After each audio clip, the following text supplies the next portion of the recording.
আজকে বানাবো শুটকি দিয়ে ডাল নাস্তার রেসিপি অথবা শুটকির ফ্রাইড রাইস একদম ঝরঝরা। হ্যালো, আসসালামু আলাইকুম। কেমন আছেন সবাই? আশা করি সবাই ভালো আছেন। আলহামদুলিল্লাহ আমি ভালো আছি। আজকে বানাবো শুটকি দিয়ে ডাল নাস্তার রেসিপি। আপনারা সম্পূর্ণ ভিডিও দেখতে থাকুন এবং আমার পাশে থাকুন।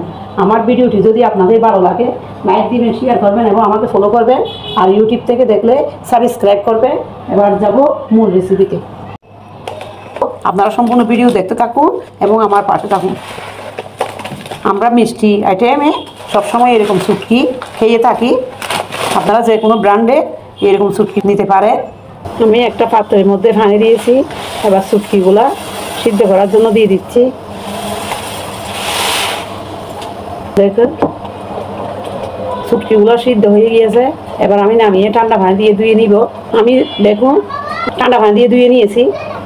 একটা কড়াইতে রান্নার রেগুলার তেল দিয়েছি। এবার ডিম ভেজে নিচ্ছি। দুইটা ডিম দিয়ে দিচ্ছি, মিক্স করে নিব। ডিম যখন এরকম ভাজা হয়ে যাবে এবার আমি নামিয়ে নিব। এবার একটু রান্নার রেগুলার তেল দিয়ে দিচ্ছি।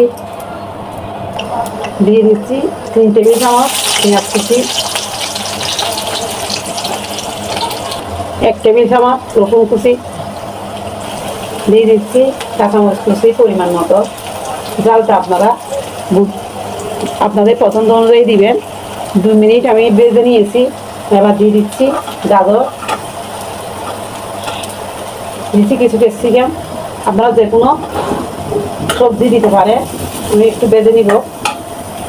দিয়ে দিচ্ছি পরিমাণ মতো লবণ। এবার দিয়ে দিচ্ছি ভাজা জিরার গুঁড়া 1 চা চামচ, চাট মশলা 1 চা চামচ। 5 মিনিট আমি ভেজে নিয়েছি। এবার দিয়ে দিচ্ছি কিছু পেঁয়াজের কলি।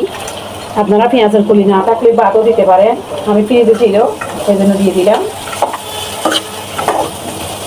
পেঁয়াজের কলি না দিলেও শুটকির এই রেসিপি আপনারা বানিয়ে নিতে পারবেন।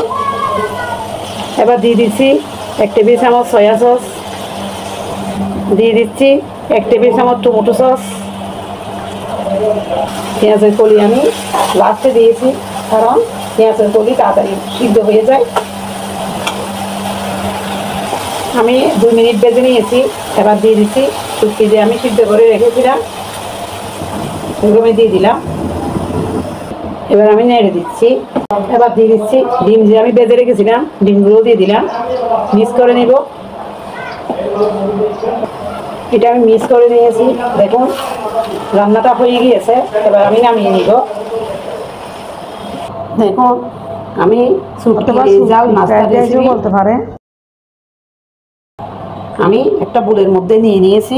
দেখতে কত সুন্দর হয়েছে, খেতেও অনেক মজা হয়। এভাবে জাল রান্না করলে আপনারা একবার হলেও বাড়িতে এইভাবে বানিয়ে দেখবেন। আশা করি সবার ভালো লাগবে। সবাই ভালো থাকবেন। আল্লাহ হাফেজ।